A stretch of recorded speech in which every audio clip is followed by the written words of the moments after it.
ఈ మిథున రాశి వారికి సోమవారం రోజున జన్మరాశిలో గురువు సంచరిస్తున్నాడు. జన సంబంధాలు పెరుగుతాయి.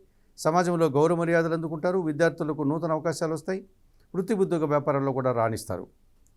తృతీయంలో కేతువు సంచరించడం వల్ల జన సహకారము, నిరాడంబరత, భగవంతుని ఆశీస్సులు, తీర్థయాత్రాది కార్యక్రమాలు సవ్యంగా ముందుకు సాగేటువంటి పరిస్థితి కనిపిస్తుంది. దశమంలో రవి సంచారం వల్ల అధికారుల అండదండలతో నూతన కార్యక్రమాలు ప్రారంభిస్తారు. మంచి విజయాలను సాధిస్తారు. నూతన అవకాశాలు కూడా చేజిక్కించుకుంటారు. తండ్రి నుంచి కూడా సహాయం అందుకుంటారు.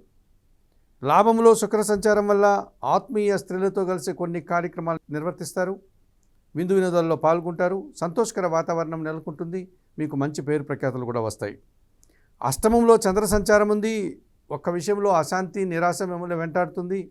మీ మాటల వల్ల ఆత్మీయులు అపార్థం చేసుకుని మిమ్మల్ని ఇబ్బందికరంగా మాట్లాడే పరిస్థితులు కానీ లేక అనుకునే అపార్థాలు కానీ కనిపిస్తున్నాయి. ఎరుపు రంగు వస్త్రధారణ చేయండి. లలితాదేవిని సందర్శించండి. లలితా సహస్రనామ స్తోత్రం చదువుకోండి.